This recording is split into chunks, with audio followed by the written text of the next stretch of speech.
Welcome students in this new lecture of classification of animal kingdom। आज हम बात करेंगे फाइलम इकाइनोडर्मेटा के बारे में। छोटा फाइलम है जो बहुत ज़्यादा डिटेल में हमें नहीं जाना है, कुछ ही 2-3 क्वेश्चंस लिमिटेड यहाँ से आते हैं, तो हम इसको सिंपल वे में करना है, डिटेल में बिल्कुल नहीं जाना है और जो पॉइंट्स हैं बेसिक्स हैं वही हमें इसमें याद रखने हैं। सबसे पहले तो हम बात करते हैं इनके फाइलम के नाम के ऊपर जाएंगे। इकाइनोडर्मेटा। बच्चों ये जो वर्ड है इकाइनो, इसका मतलब होता है स्पाइन, यानी कि कुछ शार्प नीडल लाइक स्ट्रक्चर्स। तो हम ये वर्ड स्पाइन का मतलब ऐसे तीखे तीखे स्ट्रक्चर, पॉइंटेड जो स्ट्रक्चर्स होते हैं उनके लिए एक वर्ड यूज़ करते हैं स्पाइन। और जो डर्मेटा है उसका मतलब होता है स्किन। इन द सेंस जो फाइलम इकाइनोडर्मेटा के मेंबर्स हैं, जितने भी मेंबर्स हैं, all members have spiny skin. All members have spiny skin, यानी कि उनकी जो स्किन होगी उनमें आपको कुछ स्पाइन्स दिखाई देंगे, तीखे तीखे स्ट्रक्चर्स दिखाई देंगे। आप उनको कभी पकड़ने की कोशिश करेंगे तो डेफिनेटली आपको वो चुभेंगे। हम बात करेंगे कि ये स्पाइन्स कहाँ से आते हैं, इसमें क्या स्ट्रक्चर्स है, वो that we will discuss about that. But सबसे पहले तो फाइलम का जो नाम है उसको आप समझ लीजिए। Echinodermata means they have spiny skin. अब जैसा कि हम बात करते हैं बच्चों, सबसे पहले हम डिस्कस करेंगे इनके हैबिट और हैबिटेट के बारे में। और यहाँ मैं क्लियर कर देता हूँ, पहले बता चुका हूँ, all are exclusively marine. All are exclusively marine, है ना। एक तो टीनोफोरा के मेंबर्स, एक ये इकाइनोडर्मेटा आ गया, और उसके बाद अभी हम हेमिकोर्डेटा, यूरोकोर्डेटा और सिफेलोकोर्डेटा, ये जो हमारे पास ग्रुप्स हैं, ये सभी मेंबर्स इसमें जितने भी हैं वो सभी एक्सक्लूसिवली मराइन है, एक्वेटिक हैं और पानी कोई भी फ्रेश वाटर में नहीं रहता है। Then come to the their basic features, जैसा कि हम यूजुअली बात करते हैं। बेसिक फीचर में सबसे पहले जर्म लेयर्स की बात करते हैं हम, तो they are triploblastic, organ system level का उनमें बॉडी ऑर्गेनाइजेशन हो जाएगा। सिमेट्री जो है आपको यहाँ थोड़ा सा याद रखना है कि 2 तरह की सिमेट्री होगी। इनके जो लार्वा होंगे उनमें बाइलेटरल सिमेट्री है, और इनके जो एडल्ट्स होंगे उनमें रेडियल सिमेट्री होगी। एग्ज़ाम में क्वेश्चन आएगा तो क्या करेंगे आप, अगर सिंपली पूछा जाए कि इकाइनोडर्मेटा में सिमेट्री कैसी है, स्पेसिफाई नहीं करते हैं, लार्वा का नहीं पूछ रहे हैं, जनरली पूछते हैं कि इकाइनोडर्मेटा में सिमेट्री कैसी है, तो आपका आंसर रेडियल सिमेट्री हो जाएगा। ठीक है, जब तक वो ये नहीं पूछे कि लार्वा में सिमेट्री कैसी है, तब तक आपका आंसर रेडियल सिमेट्री ही रहेगा, इसमें कोई कन्फ्यूजन नहीं होना चाहिए। सिमेट्री के बाद हम बात करते हैं इनमें सिलोम की, तो दे आर सिलोमेट। इनमें ट्रू सिलोम प्रेजेंट है, करेक्ट। और ट्रू सिलोम भी कौन सी वाली सिलोम है बच्चों, तो इनमें एंटीरोसिलोम है, तो ये पहली बार एंटीरोसिलोम आई है। एनिलिडा, आर्थ्रोपोडा और मोलस्का में भी ट्रू सिलोम थी, लेकिन वहाँ पर सिलोम शाइजोसिलोम है। और अब हमारे पास इकाइनोडर्मेटा, आगे हेमिकोर्डेटा, और नेक्स्ट फाइलम जो लास्ट बचेगा कोर्डेटा, उनमें एंटीरोसिलोम होगी। जहाँ तक ब्लास्टोपोर के फैट की बात करें हम, तो दे आर ड्यूटेरोस्टोमिया। तो ये जो दोनों, इनमें ड्यूटेरोस्टोमिया का मतलब ब्लास्टोपोर से इनमें एनस बनेगा। ये सारे पॉइंट पहले मैं आपको सिखा चुका हूँ, और इकाइनोडर्मेटा में पहली बार ये दोनों पॉइंट पहली बार आए हैं। एंटीरोसिलस कंडीशन और ड्यूटेरोस्टोमिया वाली जो कंडीशन है, ये इकाइनोडर्मेटा से ही शुरुआत होती है इसकी। सेगमेंटेशन एब्सेंट है, बॉडी अनसेगमेंटेड है, करेक्ट। तो बच्चों और कोई पॉइंट रहा? हो गए सारे पॉइंट हमारे cover. Triploblastic germ layers organ system level of body organization है। सिमेट्री लार्वा में बाइलेटरल हो जाएगी, एडल्ट में रेडियल। सिलोम कौन सी है? तो एंटीरोसिलोम है। और ब्लास्टोपोर के फैट की बात करें तो दे आर ड्यूटेरोस्टोमिया, और सेगमेंटेशन इनमें एब्सेंट रहेगा। ओके बच्चों, अब हम इनमें आगे बढ़ते हैं and let's talk about their specific characteristics. और सबसे पहले हम देखें कि ये दिखते कैसे हैं। तो हम जानते हैं कि एक इसमें जो एग्जांपल हम लेके चलेंगे वो स्टारफिश का ले लेंगे। तो ये देखिए, मैं एक स्टारफिश यहाँ बनाने की कोशिश कर रहा हूँ, देखते हैं कैसी बनती है। ठीक है, चलो ये जैसी भी बनी है इसको यहाँ से हम थोड़ा सा सही कर दें। ये देखिए, एक स्टारफिश हम बनाने की कोशिश कर रहे हैं। तो देर आर 5 आर्म्स। अब इसमें आपको ये ध्यान रखना है कि ये जो इकाइनोडर्म्स हैं मोस्टली ज़मीन पर नीचे sedentary mode of life lead करते हैं। यही तो कारण है कि इनकी जो सिमेट्री है वो रेडियल सिमेट्री है ना। तो अब जैसे ये स्टारफिश, यहाँ सब आसपास यहाँ पानी है और नीचे की तरफ ज़मीन है, और ये उस पानी में एक जगह पर पड़ा हुआ है ये स्टारफिश हमारा। तो इसमें ये जो सरफेस अभी हमें दिखाई दे रही है, ये ऊपर वाली जो सरफेस है, इस सरफेस में यहाँ आपको एक ओपनिंग दिखाई देगी और ये इनकी एनस होगी बच्चों। यानी कि इनका जो माउथ होगा वो नीचे की तरफ होगा, ऑपोजिट साइड में होगा। तो ये जो ऊपर वाली सरफेस है, इस ऊपर वाली सरफेस को हम ध्यान दीजिए, कोई चीज़ पॉइंट मिस नहीं करेंगे आप। इस ऊपर वाली सरफेस को हम डोर्सल सरफेस कहेंगे, और इसके जो नीचे की तरफ है ना, नीचे की तरफ वाली जो सरफेस होगी उसे हम वेंट्रल सरफेस कहेंगे। करेक्ट। अब आप बताइए मुझे, इसमें माउथ कहाँ है? माउथ डोर्सल सरफेस पर है या नीचे की तरफ है? तो जैसा कि मैंने आपको बताया कि ये जो ओपनिंग आपको यहाँ दिखाई दे रही है, ये इसकी एनस है, मीन्स माउथ नीचे की तरफ है ना। तो जो वेंट्रल सरफेस होगी वहीं पर माउथ भी प्रेजेंट है, and that is why the ventral surface is also known as oral surface. Oral surface, correct बच्चों। और क्योंकि जो डोर्सल सरफेस है वहाँ एनस है, तो ऑपोजिट हो जाएगा, इस डोर्सल सरफेस को हम नाम देंगे एबोरल सरफेस। करेक्ट। तो जो ऊपर की ओर आपको दिखाई दे रही है, जब एक स्टारफिश जमीन पर पानी में नीचे सैंड पर पड़ा हुआ है, तो जो सरफेस आपको ऊपर दिखाई देती है वो उसकी डोर्सल सरफेस होगी, और इस डोर्सल सरफेस को हम एबोरल सरफेस कहेंगे। और माउथ जो होगा वो नीचे की तरफ होगा, वेंट्रल सरफेस पर होगा, और इस कारण उस वेंट्रल सरफेस को हम ओरल सरफेस कहेंगे। करेक्ट बच्चों। तो अब देखिए कि हम बना सकते हैं एक स्टारफिश का इस तरह से वेंट्रल सरफेस भी बनाने की कोशिश करते हैं। ये देखिए, एक और स्टारफिश है हमारे पास, ये उसी स्टारफिश को हमने पलट लिया है मान लीजिए। तो नीचे की तरफ अब ये व्यू कौन सा है पहले तो लिख लें हम।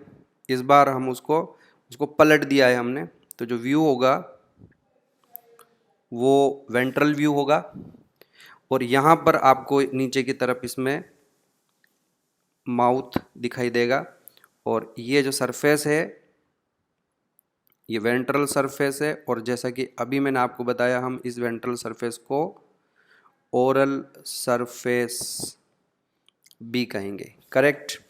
अच्छा, पूरी स्किन पर आपको ऐसे छोटे छोटे इस तरह के स्पाइंस दिखाई देंगे। मैं बताऊंगा कि वो स्पाइंस बेसिकली किस चीज़ के हैं, बट ऊपर भी दिखाई देंगे ये स्पाइंस आपको, और ऊपर यानी डोर्सल सरफेस पर भी ये इस तरह से स्पाइंस आपको दिखाई देंगे कई सारे, है ना। और वेंट्रल साइड पर भी ऐसे कई सारे स्पाइंस दिखाई देंगे। अच्छा, इतना इतना जो पोर्शन है, ये मैं एक यहाँ पर डिस्क बना रहा हूँ। इस पोर्शन को जो सेंटर में हमारा ये जो पार्ट बना है, ये जिसको मैं येलो कलर से हाईलाइट कर रहा हूँ, इस पार्ट को हम सेंट्रल डिस्क कहेंगे, इसे हम सेंट्रल डिस्क कहेंगे। और ये जो बाकी आपको दिखाई दे रही है ये इनकी आर्म्स कहलाई जाती है। सो स्टारफिश जो है हमारे पास, इसमें 5 आर्म्स होती है, 5 आर्म्स होती है। तो ये हो गया इसकी आर्म्स। ओके, ये जो व्यू है ये डोर्सल व्यू है।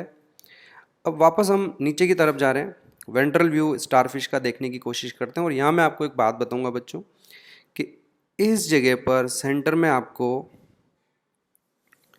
एक ग्रूव दिखाई देता है। यहाँ पर एक ऐसा वी शेप का ग्रूव होगा, हर आर्म में है ये ग्रूव। सभी आर्म्स में मैं अभी नहीं बनाऊंगा, लेकिन आप मान के चलिए कि पांचों आर्म्स में वेंट्रल सरफेस पर एक ग्रूव दिखाई देता है। और इस ग्रूव को हम, ध्यान से सुने, एम्बुलेक्रल ग्रूव कहते हैं। एम्बुलेक्रल ग्रूव कहते हैं। तो how many such grooves are there? Obviously 5 grooves होंगे। हर ग्रूव जो होगा एक एक आर्म की वेंट्रल साइड पे ये इस तरह का एम्बुलेक्रल ग्रूव होगा। गुड। अब एक काम करते हैं बच्चों, ध्यान से सुनना, फिर आगे बढ़ते हैं हम। हमारे पास एक स्टारफिश है यहाँ, और हमने क्या करा है कि स्टारफिश की जो डोर्सल सरफेस है, डोर्सल यानी जब स्टारफिश ज़मीन पर पड़ी रहती है तो उसकी जो ऊपर वाली साइड है जहाँ पे उसकी एनस है ना, तो उसकी जो डोर्सल सरफेस है, हमने क्या करा है कि उसकी जो डोर्सल सरफेस पे जो स्किन थी उस स्किन को वहाँ से हटा दिया। तो मैं आपको एक डायग्राम दिखाता हूँ कि हमने क्या किया है स्टारफिश के साथ। ये देखिए, मैं आपको एक डायग्राम दिखाता हूँ। See what I have done with the starfish. ये देखो हमारे पास एक यहाँ स्टारफिश है। गुड। तो इस समय ये ऊपर की तरफ, इसमें देखिए आप, एनस दिखाई दे रही है। हमने इसकी ऊपर वाली ये जो स्किन है उसको काट के हटा दिया है। अब आपको भी ध्यान देना है बच्चों इस ओपनिंग पे। तो बेसिकली जहाँ माउथ होगा, सॉरी जहाँ एनस होगी, उसके ठीक पास में एक ओपनिंग और है। हम यहाँ जाएं, वापस इस डायग्राम में आ जाएं, और यहाँ मैं एक ओपनिंग और बना रहा हूँ। इस ओपनिंग को हम मैड्रिपोराइट कहते हैं। इस ओपनिंग को हम मैड्रिपोराइट कहते हैं। करेक्ट बच्चों? अब जब हम इसकी स्किन को ऊपर से रिमूव करेंगे, इसकी बॉडी वॉल को रिमूव करेंगे, तो ये रहा मैड्रिपोराइट। और यहाँ से हमें ये देखिए एक डक्ट दिखाई दे रही है, ये देखिए एक डक्ट दिखाई दे रही है। और उसके बाद ये आपको एक पूरी यहाँ रिंग दिखाई दे रही है। ध्यान दीजिए आप, इस डक्ट को हम सिंपली स्टोन कैनाल कहते हैं। नाम याद रखने की आपको ज़रूरत नहीं है। और ये जो आपको एक रिंग दिखाई दे रही है, रेड कलर की बना दी है मैंने, इसको हम रिंग कैनाल कहते हैं। रिंग कैनाल कहते हैं। अगेन मैं आपको कह रहा हूँ कि इनके नाम मत याद रखिएगा आप। हर इस रिंग कैनाल से एक कैनाल इस तरफ जा रही है। देखिए आप, ये एक कैनाल जा रही है। इस कैनाल को यहाँ लेबल भी कर रखा है, रेडियल कैनाल कहते हैं। तो 5 रेडियल कैनाल हो जाएगी। और आगे जो मैं आपको बताने जा रहा हूँ कि हर इस रेडियल कैनाल के पास से अटैच्ड ये एक इस तरह का स्ट्रक्चर आपको ये दिखाई दे रहे हैं, कई सारे ये दिखाई दे रहे हैं। इन्हें बच्चों हम ट्यूब फीट कहते हैं। These are called tube feet. तो अब मेरे पास एक डायग्राम और है जिसको मैं क्लियर कर दूँ। ये देखिए हमारे पास एक ट्यूब फिट किस तरह से होता है। ये इस तरह का एक ट्यूब फिट है। और ये ट्यूब फिट जैसा कि इस डायग्राम में नहीं बना रखा है, लेकिन मैं आपको बता देता हूँ कि ये ट्यूब फिट अपने साइड में इधर से उस रेडियल कैनाल के साथ जुड़ा हुआ है। समझ में आया आपको कि ये जो सेंटर में आपको रेडियल कैनाल दिखाई दे रही है, ये ट्यूब फिट उनसे अटैच्ड हैं। ये कैसे अटैच्ड हैं वो मैंने आपको समझा दिया। And let me show you one more diagram, तो आपको और अच्छे से क्लियर हो जाएगा। ये देखिए हमारे पास एक और डायग्राम है, ये लीजिए। हमने इस बार स्टारफिश नहीं बनाई है, और सिर्फ वो जो स्ट्रक्चर्स थे उन्हीं को बनाया है। ये देखिए आप, करेक्ट। ये हमारे पास वो मैड्रिपोराइट हो गया, यहाँ पे मैड्रिपोराइट हो गया। और उसके अलावा ये देखिए वो रिंग कैनाल हो गई, और इस रिंग कैनाल से ये 5, 1, 2, 3, 4 और 5 इस तरह की रेडियल कैनाल हो गई। और अगर आप ध्यान से देखें तो हर रेडियल कैनाल से जुड़ा हुआ ये एक ट्यूब फिट है, ये इस तरह से। ओके बच्चों, ये जो पूरा एक सिस्टम मैंने अभी आपको दिखाया है, इस तरह का सिस्टम सभी इकाइनोडर्म्स में पाया जाता है, और इस सिस्टम को हम वाटर कैनाल सिस्टम के वाटर, देखो ये बड़ा ही मेजर कंफ्यूजन होता है, वाटर वस्क्यूलर सिस्टम कहते हैं। ये इस वर्ड पे ध्यान देना है आपको, it is water vascular system. एक हमारे पास पोरीफेरा में भी मैंने आपको पढ़ाया था कि उनकी बॉडी में बाहर से पानी आता है, उसे हम वाटर कैनाल सिस्टम कहते हैं। तो कंफ्यूज बिल्कुल नहीं होना है, कैनाल सिस्टम और वाटर वस्कुलर सिस्टम बिल्कुल डिफरेंट चीज़ें हैं। वाटर कैनाल सिस्टम जो होगा वो पोरीफेरा में है, वाटर वस्कुलर सिस्टम जो है वो इकाइनोडर्म। ये क्वेश्चन तो फ्रिक्वेंटली आता है, और आपसे क्वेश्चन पूछा जाएगा water vascular system is found in, और पहला ऑप्शन होगा पोरीफेरा। तो बच्चा क्या करेगा, सबसे पहले उस पोरीफेरा को टिक करेगा, उसको करेक्ट कर देगा, जबकि वो बाकी के ऑप्शन नहीं पढ़ता है। ध्यान देना है, आपसे पूछा गया है वाटर वस्कुलर सिस्टम, न कि water canal system. Canal system is a characteristic feature of Porifera and water vascular system is a characteristic feature of echinoderms. अब इसमें होगा क्या, एक और मैं बता देता हूँ कि इस वाटर वस्कुलर सिस्टम को हम एम्बुलेक्रल सिस्टम भी कहते हैं।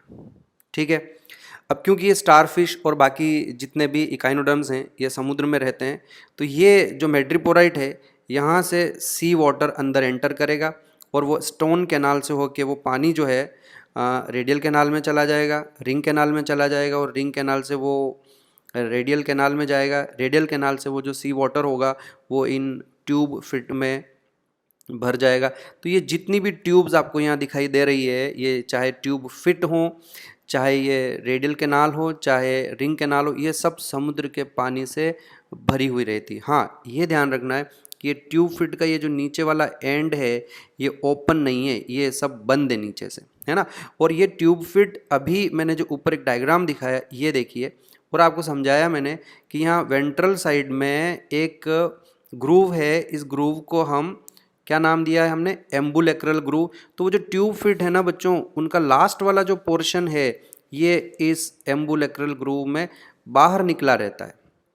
आई रिपीट, जो ट्यूब फिट का लास्ट वाला पार्ट, कौन सा पार्ट, देखो इस डायग्राम में दिखाई दे रहा है ना, ये जो ट्यूब फिट है इनका, इधर पहले इसको देख लीजिए आप, ये पूरा ट्यूब फिट है, और इसका ये जो नीचे वाला पार्ट है ये पोडियम कहलाया जाता है। ऊपर वाले पार्ट को एम्पुला कहते हैं, ये फूला हुआ पार्ट है इसको एम्पुला कहते हैं, और इस पार्ट को हम पोडियम कहते हैं। तो ये जो पोडियम है इन ट्यूब फिट का, ये यहाँ नीचे की तरफ बाहर, ये देखो ये सब बाहर निकले हुए हैं, यहाँ पर आया समझ में आपको। तो ये जो बाहर निकला हुआ पोर्शन है ये इन ट्यूब फिट का कौन सा पार्ट निकला हुआ है, पोडियम वाला पार्ट बाहर निकला हुआ है। और हमें ये ध्यान देना है कि ये यहाँ पर ओपन नहीं है, क्लोज है। इन द सेंस अगर इस वाटर वस्कुलर सिस्टम में पानी आएगा, कहाँ से आएगा, ऑफकोर्स इस मैड्रिपोराइट से अंदर आएगा, रिंग कैनाल में भर जाएगा, रेडियल कैनाल में भर जाएगा, रेडियल कैनाल से वो पानी ट्यूब फिट में भर जाएगा, और फिर भर जाएगा, वहाँ पर आगे फ्लो नहीं होगा। अगर स्टारफिश चाहती है कि मुझे इस पानी को बाहर निकालना है, तो ये समुद्र का जो पानी है ये वापस मैड्रिपोराइट से ही बाहर निकलेगा, और ये रिपीटेडली इसको अंदर भरना या बाहर करना, जिस तरह से पोरीफेरा में कंटिन्यूसली बाहर से पानी अंदर आएगा और ऑस्क्यूलम से बाहर निकलता है, उस तरह का सिस्टम इनमें नहीं है। ये एक बार पानी भर लेती है समुद्र का पानी इनमें, उसके बाद रेगुलरली उसका रिन्यूएशन नहीं होता है, वो बंद कर देती है मैड्रिपोराइट से, कंटिन्यूसली वाटर की एंट्री नहीं होगी, ज़रूरत पड़ने पर उस पानी को बाहर निकाला जाता है, अदरवाइज़ वो पानी बाहर नहीं निकलेगा। तो अब मैं आपको बताना चाह रहा हूँ कि ये जो ट्यूब फिट हैं इनका ये जो नीचे वाला पार्ट होता है ये सक्कर्स की फॉर्म में मॉडिफाई हो जाता है। ओके, तो ये जब भी कभी स्टारफिश को चलना हो तो चलने के लिए ये स्टारफिश क्या करती है कि अपने ट्यूब फिट को थोड़ा सा, उनमें पानी तो भरा हुआ है तो उनमें थोड़ा सा टर्जिडिटी डेवलप करके, है ना, हाइड्रोस्केलेटन मैंने आपको समझाया कि अगर पानी के ऊपर प्रेशर डाला जाएगा तो वाटर बिकम स्केलेटल सिस्टम, ऐसा मैंने आपको प्लेटीहेल्मिन्थीज में, एस्केहेल्मिन्थीज में, एनिलिडा में भी समझाया। तो उसी तरह से जो पानी इसमें भरा जाता है, उस पानी के ऊपर थोड़ा सा प्रेशर मसल्स की हेल्प से, है ना, मसल्स तो होंगे, तो उन मसल्स की हेल्प से प्रेशर डाला जाता है पानी से, और वो टर्जिड हो जाएंगे थोड़ी सी, और ये ट्यूब फिट जो है हार्ड हो जाएंगे, और इनके जो नीचे वाले पार्ट हैं वो सक्कर्स में मॉडिफाई हैं। तो इनकी हेल्प से स्टारफिश ज़मीन पर हल्का फुल्का चल सकता है, एक जगह से दूसरी जगह पर मूवमेंट कर सकता है। तो ultimately in conclusion what I want to say कि जो ये हमारे पास इनमें वाटर वस्कुलर सिस्टम है, इसका मेन फंक्शन क्या है? वाटर वस्क्यूलर सिस्टम का अगर आपसे फंक्शन पूछा जाए तो पहला फंक्शन आप बताओगे that they help in locomotion. ठीक है, दूसरा मैं आपको समझाता हूँ कि अगर स्टारफिश को ज़मीन पर कोई फूड पड़ा हुआ मिल जाए, याद रखिएगा इनका माउथ नीचे की तरफ होता है, और याद रखिएगा कि इनके ट्यूब फिट भी नीचे की तरफ ही निकले हुए हैं। तो मान लीजिए स्टारफिश ज़मीन पर चल रही है और चलते चलते उसे लगता है कि वहाँ कोई फूड पार्टिकल पड़ा हुआ है। मोस्टली इसका जो फूड होता है वो ऑयस्टर्स होते हैं ना, ऑयस्टर्स बड़े चाव से खाता है स्टारफिश। तो ये क्या करेगा कि अपनी दोनों आर्म्स से वो जो ऑयस्टर होगा उसका, आपको याद होगा उसके ऊपर दो शेल होते हैं ना, दो वॉल्व होते हैं, तो ये उसको दोनों आर्म्स के ऊपर जो ट्यूब फिट हैं उन ट्यूब फिट को ऑयस्टर के शेल पर चिपका देगा, और दोनों आर्म्स की हेल्प से उसको खोलेगा। और क्योंकि माउथ नीचे ही है तो जैसे ही वो खुलेगा तो उसके अंदर जो एनिमल है, सॉफ्ट बॉडीड एनिमल मोलस्कन, उसको ये माउथ से सक कर लेगा, उसको खा लेगा। तो that means the water vascular system also help in capturing food. और इसमें क्या है कि वाटर वस्कुलर सिस्टम का कुछ जो है वो डाइजेस्टेड फूड को ट्रांसपोर्टेशन में भी हेल्प करता है। तो ये अभी आपको याद रखना, मैं डिटेल में अब जाऊंगा नहीं बच्चों कि हाउ वाटर वस्कुलर, इसके लिए मुझे पूरा उसका डाइजेशन का मैकेनिज्म और absorption and then how that digested food is transferred into the water vascular system, ये सारी चीज़ें जाना पड़ेगा, और ये मुझे अभी आपको बताने की ज़रूरत नहीं है। आप तो बस ये पॉइंट याद रखिए कि दूसरा जो फंक्शन होगा capturing food and transportation of food, थोड़ा तो आप याद रखें, और अगर अदरवाइज हमें बहुत लंबा चौड़ा पड़ जाएगा, जो मैं नहीं चाहता हूँ। तीसरा क्या है बच्चों कि ये जो ट्यूब फिट बाहर निकले रहते हैं, तो ये ट्यूब फिट क्या करते हैं, इनकी वॉल बड़ी थिन होती है, तो समुद्र के पानी में जो ऑक्सीजन है वो ट्यूब फिट में से डिफ्यूज होकर अंदर आ जाएगी, और अंदर से कार्बन डाइऑक्साइड बाहर निकल जाती है। That means it help in respiration.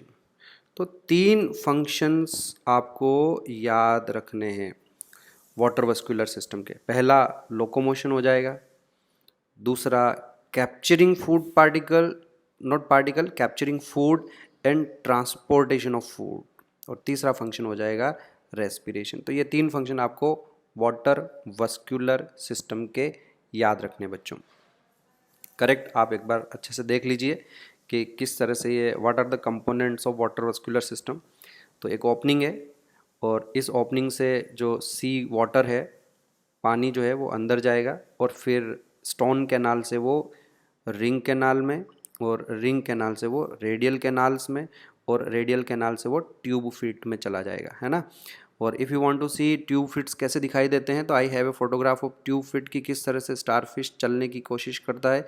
ये देखिए मेरे पास एक और इमेज है जो मैंने आप लोगों के लिए फाइंड आउट किया है। ये देखो, यहाँ पर एक स्टारफिश आपको ही दिखाई दे रहा है, ये इसकी ऊपर की तरफ डोर्सल सरफेस हो गई, और ये नीचे की तरफ इनके ट्यूब फिट इस तरह से निकले हुए हैं। ओके बच्चों, very important question, very important point ये बनता है, ये आपको ध्यान रखना है, water vascular system. Okay, now come to the other systems. उसमें सबसे पहले हम बात करेंगे इसकी स्किन की, बात पहले करेंगे।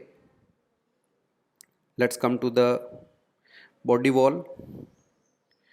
नॉर्मली हम बॉडी वॉल नहीं पढ़ रहे हैं, लेकिन यहाँ हम थोड़ा सा इसका बॉडी वॉल के बारे में भी डिस्कस करेंगे। तो जैसे ये स्टारफिश की एक आर्म है ना, और इस आर्म में सबसे बाहर यहाँ पर एपिडर्मिस हो जाएगी, एपिडर्मिस हो जाएगी बच्चों, ये सेल्स हैं खूब सारी, है ना, और ये इसकी एपिडर्मिस हो गई। एपिडर्मिस के बाद इसमें एक और पूरा एरिया है, थिक एरिया है, इसको डर्मिस कहते हैं। फाइब्रस कनेक्टिव टिश्यू से बना हुआ है, ये फाइब्रस टिश्यू है, not connective tissue, fibrous tissue. ये इसकी डर्मिस हो जाएगी। और जो डर्मिस होती है ये बच्चों मेसोडर्मल नेचर की है। और जो एपिडर्मिस है इसका ओरिजिन एक्टोडर्म से होता है। तो एपिडर्मिस एक्टोडर्मल ओरिजिन की है, डर्मिस मेसोडर्मल ओरिजिन की है। उसके बाद नीचे इनकी मसल्स की दो लेयर्स हैं, सर्कुलर और लॉन्जिट्यूडिनल मसल्स की लेयर आ जाती है। हमें इस पर अभी कोई बहुत ज़्यादा ध्यान नहीं देना। आपको इस पार्ट पर भी ये इसकी स्किन के बारे में कोई क्वेश्चन आपसे नहीं पूछा जाएगा। जो पॉइंट पूछा जाएगा वो मैं अभी आपको बता रहा हूँ।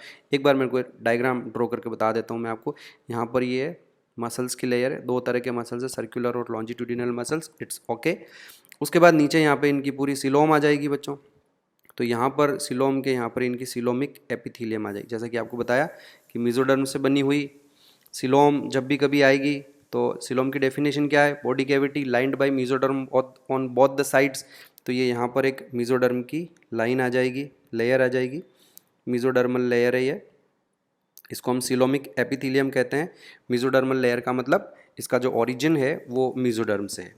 Okay, now what I want to tell you कि इनकी जो डर्मिस वाला पार्ट है यहाँ से लेके यहाँ तक, इस पार्ट में आपको कैल्शियम कार्बोनेट की कुछ प्लेट्स दिखाई देगी, छोटे छोटे इस तरह के कैल्शियम कार्बोनेट के बने हुए, और इनको हम डर्मल ऑसिकल्स कहते हैं बच्चों।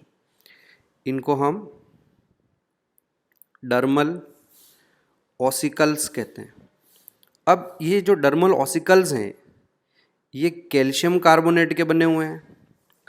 और किसने बनाया इनको? मेसोडर्मल टिश्यू से बनी हुई है। ये डर्मिस से ही बनती है बच्चों, ये डर्मल ऑसिकल जो डर्मिस में प्रेजेंट है।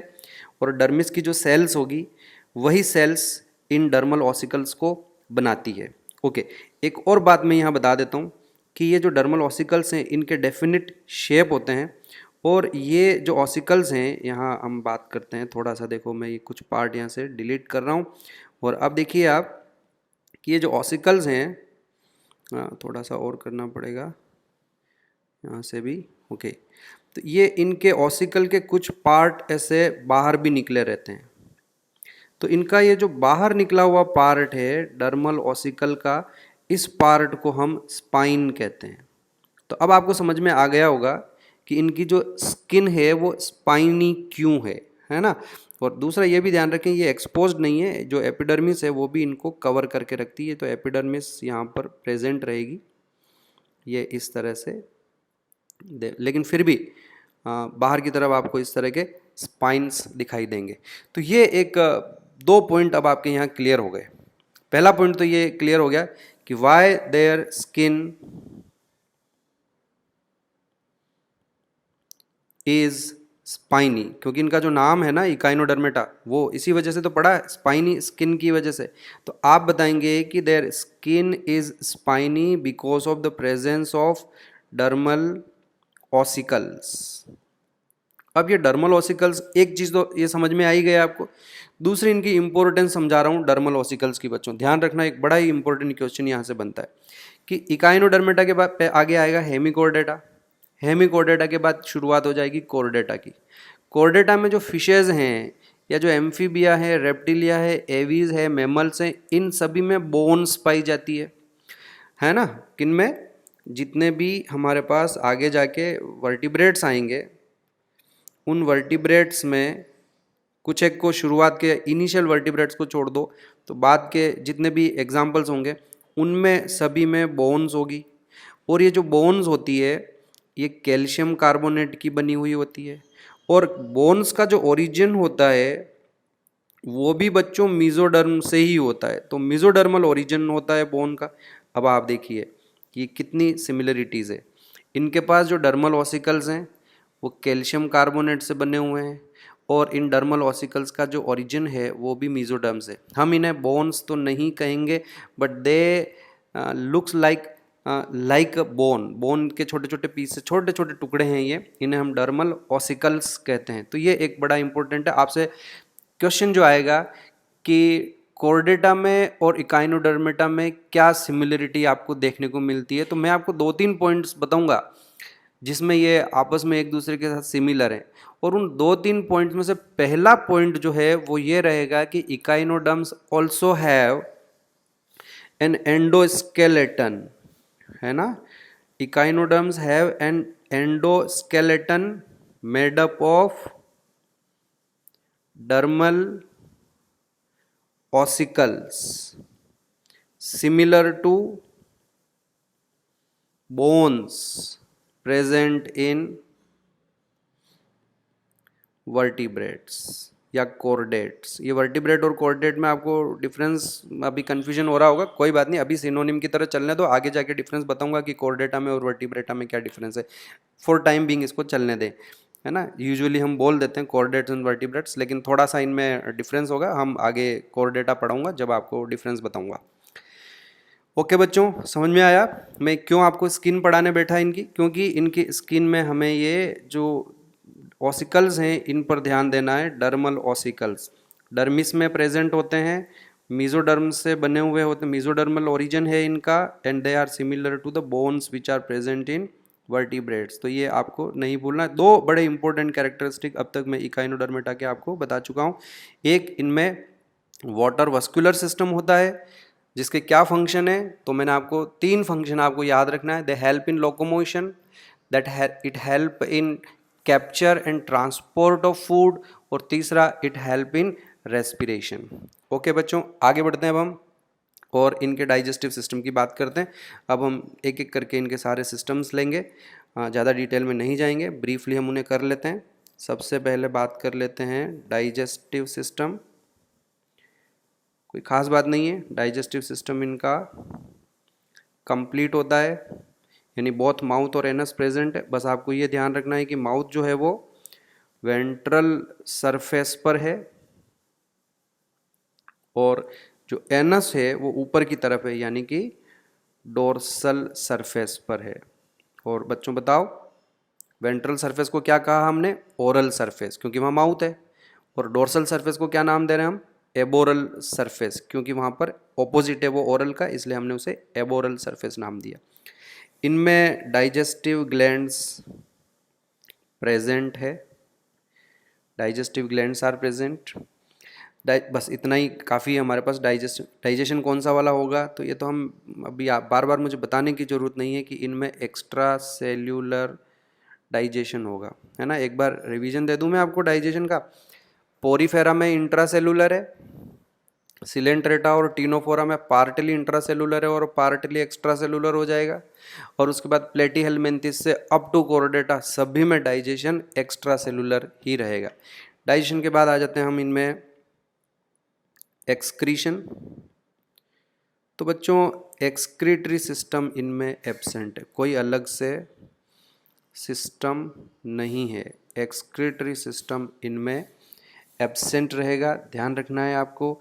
और जो एक्सक्रीशन होगा it will occur through general body surface. Excretion क्योंकि अलग से कोई सिस्टम नहीं है तो एक्सक्रीशन तो होना ही है, तो वो जनरल बॉडी सरफेस से इनमें एक्सक्रीशन हो जाएगा, कोई और नहीं है। और जो क्योंकि पानी में रहते हैं तो जो एक्सक्रीटरी मटेरियल होगा इनका, एक्सक्रीटरी वेस्ट जो भी हमारा मटेरियल है वो बेसिकली अमोनिया हो जाएगा। मेनली अमोनिया को एक्सक्रीट करते हैं। एक्सक्रीशन के बाद आ जाते हैं इनमें blood vascular system.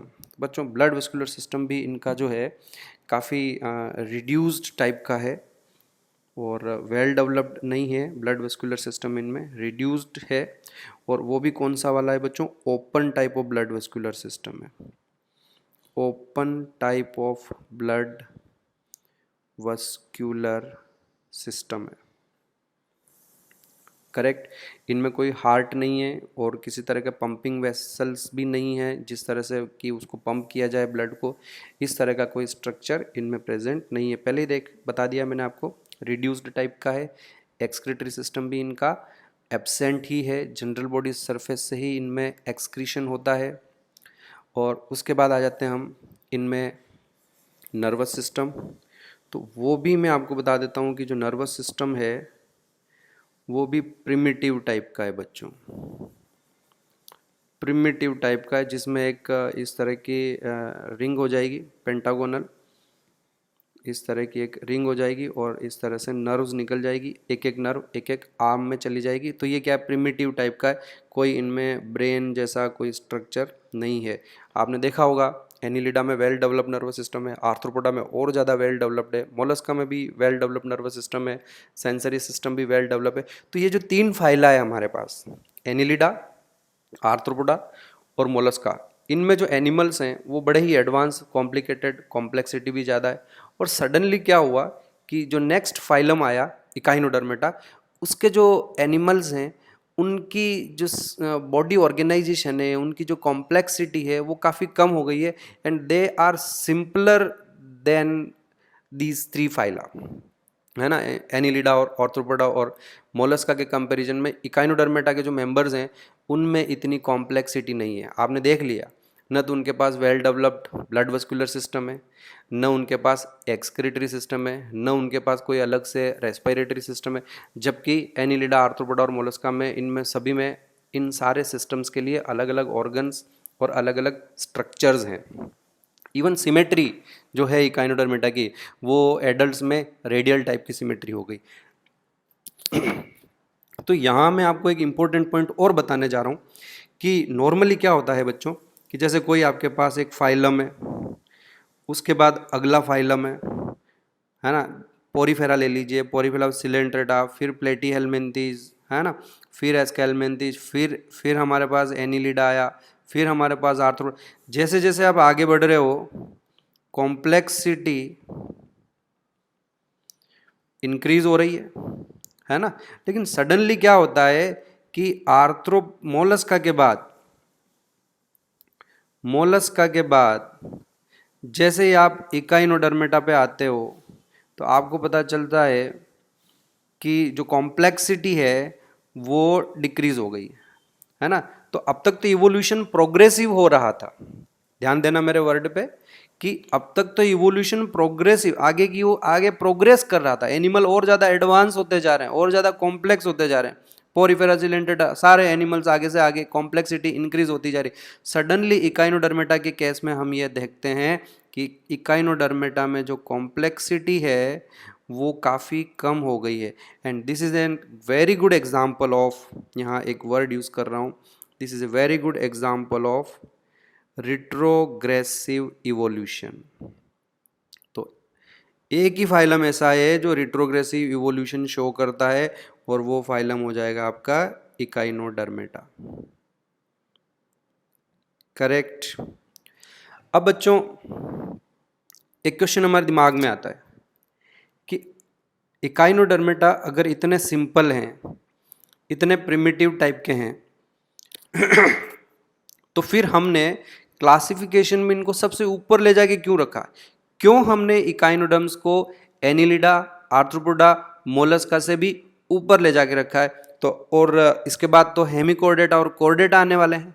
That means we are keeping the echinoderms close to the chordate, सबसे ऊपर रखा है हमने।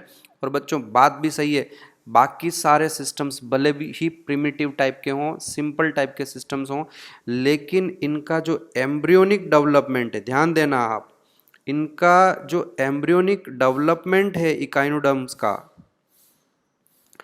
it is very close to, embryonic development is very similar to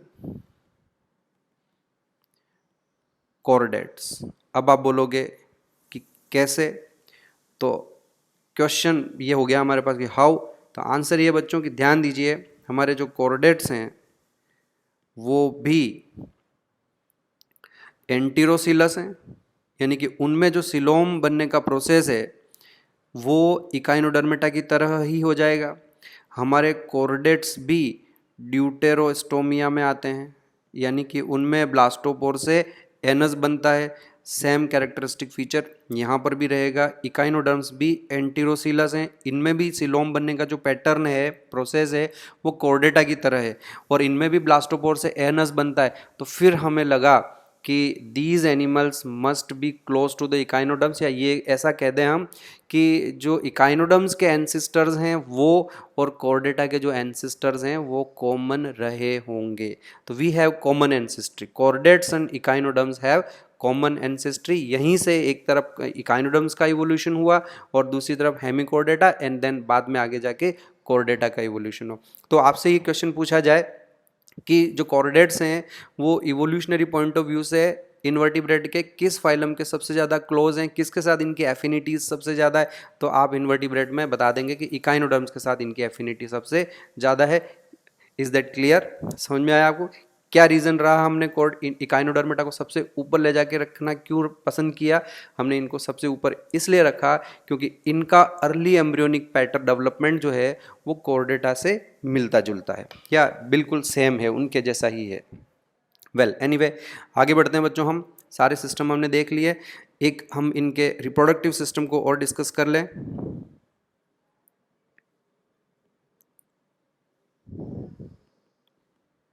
reproductive system, सभी इकाइनोडर्म्स यूनिसेक्सुअल होते हैं, यानी कि डायोशियस होते हैं, करेक्ट। फर्टिलाइजेशन इनमें बाहर पानी में ही होगा, मेल और फीमेल जो होंगे वो पानी में स्पर्म्स और एग्स रिलीज कर देंगे, तो फर्टिलाइजेशन इनमें एक्सटर्नल होगा। और जो डेवलपमेंट है वो इनडायरेक्ट होगा, that means they will have larval stages, indirect development होगा। और इकाइनोडर्म्स में कई तरह के लार्वा मिलते हैं बच्चों। एक लार्वा जो बड़ा फेमस है वो है बाइपिनेरिया लार्वा, बाइपिनेरिया लार्वा। एक इनमें प्लूटियस लार्वा भी मिलता है, एक इनमें ओरिकुलेरिया लार्वा भी मिलता है। आपको इनके सारे लार्वा को याद रखने की ज़रूरत नहीं है बच्चों। डोलियोलेरिया लार्वा भी मिलता है इनमें, एक डोलियोलेरिया लार्वा भी है। आप इनमें से सिर्फ एक लार्वा को याद रख लें, बाइपिनेरिया लार्वा स्टारफिश का है, तो आपको थोड़ा सा इसके बारे में याद रखना है। इकाइनोडर्म्स में ये सारे लार्वा मिलते हैं बच्चों। अब फाइनली हम इसको कंक्लूड करते हैं। एक तो मैं आपको इंटरेस्टिंग पॉइंट इकाइनोडर्मेटा का बताऊं, they have good power of regeneration. Echinoderms have good power of regeneration. तो रीजनरेशन की पावर हम ऑलमोस्ट प्लेटीहेल्मिन्थीज में, प्लेनेरिया के बाद के जितने भी मेंबर्स हैं, एनिलिडा, आर्थ्रोपोडा, मोलस्का में, इनमें कुछ एक एक्सेप्शन को छोड़ दो तो कोई खास रीजनरेशन की पावर उनमें नहीं है। लेकिन again echinoderms have a very good power of regeneration. In fact इतना होता है कि जैसे ये कोई स्टारफिश है और अगर आप किसी स्टारफिश को इसकी एक आर्म को पकड़ लें और उसको कहीं से फंस जाए, या आप नहीं पकड़ो या नेचुरली कहीं वो फंस जाए, तो ये क्या करता है कि अपनी जो आर्म है उसको खुद ही तोड़ के अलग कर देगा। आया समझ में आपको? तो जिस तरह से हमने लिजर्ड्स को देखा होगा हमारे घरों में, है ना, वो लिजर्ड्स अगर आप उनको छेड़ने की कोशिश करते हो, छेड़ते हो या तो वो अपनी टेल को तोड़ के भाग जाती है। सिमिलरली स्टारफिशेस जो होते हैं और दूसरे भी और कई इकाइनोडर्म्स हैं, वो इस तरह का बिहेवियर शो करते हैं कि जैसे ही वो अपने आप को ऐसा फंसा हुआ समझते हैं या किसी डेंजरस कंडीशन में अपने आप को फील करते हैं, तो वो अपनी एक या दो या तीन आर्म्स जो हैं उनको तोड़ के भाग जाते हैं, है ना। और इस प्रोसेस को हम ओटोटोमी कहते हैं। और अगर वो आर्म तोड़ के भाग गए तो फिर क्या होगा बच्चों? तो कुछ नहीं होगा, उनकी वो जो लॉस्ट आर्म है वो वापस रीजनरेट हो जाएगी, धीरे धीरे वहाँ पे नई आर्म आ जाएगी, है ना। और अपने बॉडी के किसी पार्ट को डेलिबरेटली तोड़ के अलग कर देना, इस प्रोसेस को क्या नाम दिया है हमने? इस प्रोसेस को ओटोटोमी कहते हैं। Is that clear? और हिंदी में भी इसको बड़ा अच्छा सा इसको नाम दिया जाता है, स्वांगोच्छेदन कहते हैं बच्चों इसमें, है ना। तो अब ये इससे आपको पता चलेगा, इसको संधि विच्छेद करिए आप। स्व यानी खुद के स्वयं, अंग और विच्छेद कर देना, उसको तोड़ के अलग कर देना, है ना। तो बड़ा ही मज़ेदार स्वांगोच्छेदन कहते हैं हम इसको हिंदी में, और इंग्लिश में हम इसको ओटोटोमी कहते हैं। और कौन शो करता है ओटोटोमी बच्चों? तो लिजर्ड्स में भी ओटोटोमी होती है। ताकि ये अपनी आर्म को एक बार फेंक दिया मान लो इन्होंने, या लिजर्ड ने अपनी टेल को फेंक दिया, तो जो प्रीडेटर होगा कोई भी वो उस टेल के पीछे या उस आर्म के पीछे लगा रहेगा, जितने जो मेन एनिमल है वो भाग जाएगा। And what happens to the lost body part? The lost body part will be regenerated. Okay, इसमें मैं आपको एक और एग्जांपल देता हूँ, बड़ा मज़ेदार है, आगे जाके आएगा, मैं बताऊंगा आपको। कुकुमेरिया, सी कुकुम्बर्स कहते हैं हम इन्हें। तो ये कुकुमेरिया तो ऐसे होते हैं कि ये इस तरह के दिखाई देते हैं, थोड़े से यहाँ पे इनके डेंड्राइट ऑफ वो होते हैं, और ये सी कुकुम्बर बिल्कुल ककड़ी जैसे दिखाई देते हैं। अंदर इनके एलिमेंट्री के नाल और वो सब होगी, सारे विसरल ऑर्गन्स, आपको पता है ना, अंदर के जो ऑर्गन्स होते हैं उनको विसरल ऑर्गन्स कहते हैं। इस एनिमल की ये खास बात है कि अगर आप इसको छेड़ते हो तो इसके अंदर के जितने भी ऑर्गन्स हैं, इसके एलिमेंट्री कैनाल वगैरह जो भी इंटरनल ऑर्गन्स है, ये उनको वॉमिट आउट करके बाहर निकाल के तोड़ के फेंक देता है। कि जो भी कोई इसको छेड़ने आएगा कि ले तू मेरे बॉडी पार्ट तो खुद ही रख, मैं जा रहा हूँ, और ये भाग जाता है वहाँ से। और इसमें तो इतना बढ़िया रीजनरेशन, जो अंदर जितने भी ऑर्गन, इंटरनल ऑर्गन्स जो इसने तोड़ के बाहर फेंक दिए, वो भी रीजनरेट हो जाएंगे। तो इसमें भी ये इस तरह से अंदर के ऑर्गन्स को इस तरह से बाहर निकाल देना, इस प्रोसेस को हम ईविसरेशन कहते हैं। ईविसरेशन कहते हैं। तो ये आर्म को तोड़ दिया तो उसको ऑटोटोमी कहते हैं, और बॉडी के अंदर के विसरल ऑर्गन्स को बाहर निकाल के वॉमिट आउट कर देना, कि बिल्कुल वैसा ही जैसे तुम्हें गुस्सा आ जाए और तुम अपने अंदर से स्टमक, एलिमेंट्री कैनाल, अपना लीवर, अपना लंग्स और सारे मुंह से बाहर निकाल के फेंक दो उनको, है ना, अंदर से बिल्कुल खाली हो जाओ, वैसा ही ये करता है। और अच्छी बात यह है कि अंदर के जितने भी ऑर्गन्स हैं ये उनको वापस बना भी लेता है, क्योंकि इनमें रीजनरेशन की पावर होती है। बच्चों, इसमें हम क्लासिफिकेशन वाले पार्ट पर ज़्यादा नहीं जाएंगे और सीधे एग्जाम्पल्स लर्न करेंगे। आपको सिर्फ 5 एग्जाम्पल इसमें लर्न करने हैं, और इसके अलावा आपको इसका क्लासिफिकेशन पर ध्यान नहीं देना है। तो एक एक करके मैं इनके एग्जाम्पल्स ले लेता हूँ। सबसे पहला एग्जाम्पल मैं अभी जो बताया उसी के बारे में बात करते हैं हम। सी कुकुम्बर, और इसका साइंटिफिक नेम हो जाएगा कुकुमेरिया। ध्यान देना, ये साइंटिफिक नेम है और ये कॉमन नेम हो जाएगा, है ना, Cucumaria.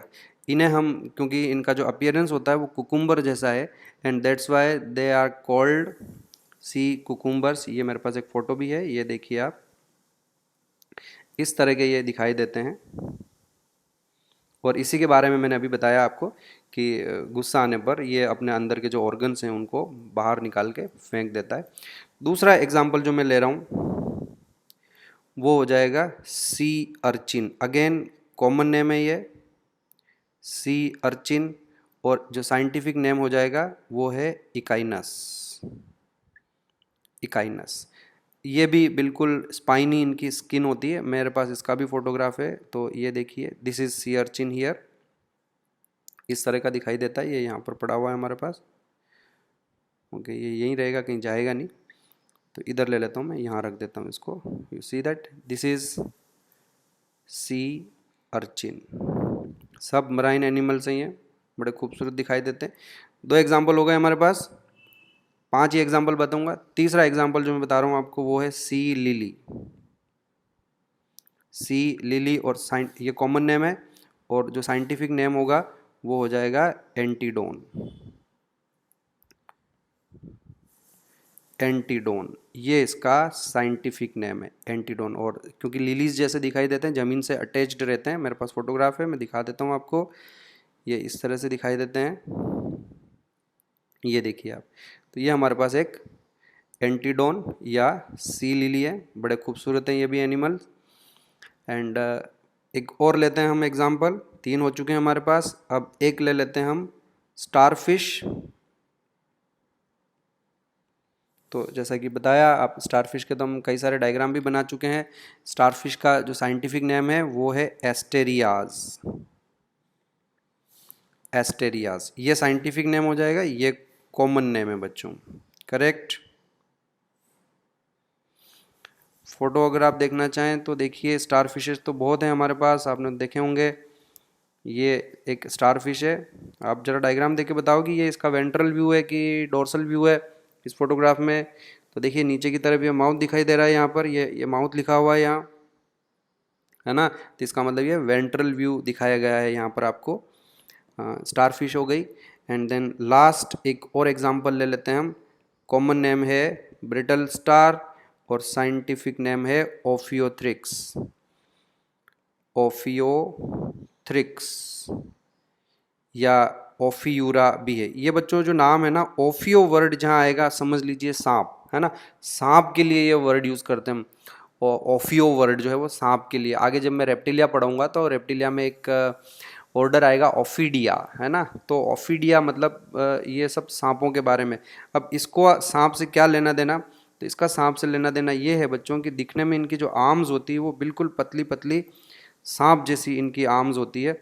And that's why they are given such name. और इनको एक कॉमन नेम और दिया है ब्रिटल स्टार, यानी कि ये स्टारफिश की तरह इसको तो बहुत हल्का सा भी आपने छेड़ा ना बच्चों, तो जैसे ही आप इसको छेड़ोगे ये अपनी आर्म को तोड़ के भाग जाएगा, है ना। ब्रिटल, ब्रिटल मतलब जो बहुत आसानी से टूट जाए, उनके लिए हम एक वर्ड यूज़ करते हैं कि such things are brittle in nature. अब ये जो हमारा एनिमल है इसको हमने ब्रिटल स्टार इसलिए कहा क्योंकि बहुत जल्दी हल्का सा भी इसको लगता है कि मेरे को कुछ हुआ है। स्टारफिश और दूसरे एनिमल्स इतनी आसानी से अपनी आर्म्स नहीं तोड़ते जब तक वो अपने आप को प्रॉपर डेंजर में फील नहीं करते। इसका ये है कि इसको हल्का सा कुछ लगता है कि यार छोटा सा भी कुछ लगा है, जैसे लड्डू होता है ना, चूरमे का लड्डू, पकड़ा था, हल्का सा दबाया, बिखर गया, उस तरह से ये इमीडिएटली अपनी आर्म्स जो हैं बहुत जल्दी से तोड़ देता है। And that is why it is known as brittle star. और साइंटिफिक नेम क्या है इसका? साइंटिफिक नेम इसका ओफियोथ्रिक्स है या फिर ओफियूरा भी है, उसे भी हम ब्रिटल स्टार कहते हैं। ये दो अलग अलग एनिमल हैं, दो अलग अलग स्पीशीज़ है, पर दोनों में ओफियूरा नाम इस तरह से आता है। और वाई ओफियो बता दिया मैंने, ओफियो का मतलब होता है स्नेक।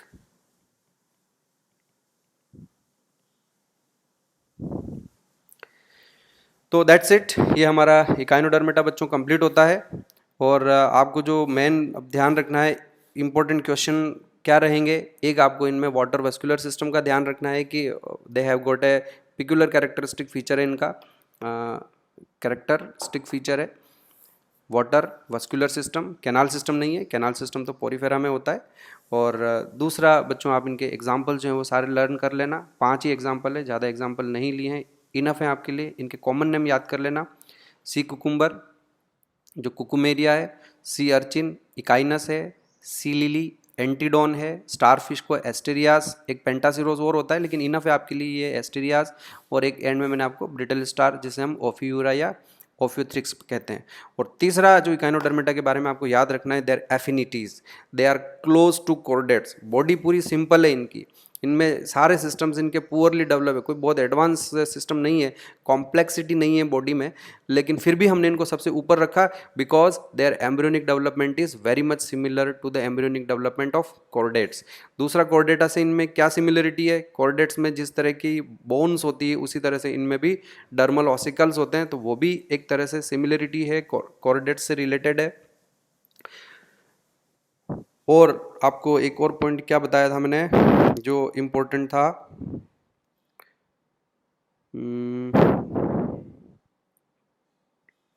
इम्पोर्टेंट क्वेश्चन जो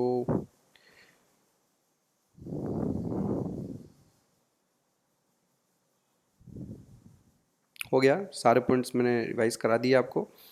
आप एक एक बार इन सारे नोट्स को अपने अच्छे से बना लीजिए, ये नोट्स, और इनको रिवाइज कर लेना। 5 एग्जाम्पल है। दैट्स ऑल बच्चों, थैंक यू वेरी मच। आज हम इतना ही करते हैं। नेक्स्ट फाइलम में हम बात करेंगे हेमिकॉर्डेटा से, हम शुरुआत करेंगे। Thank you.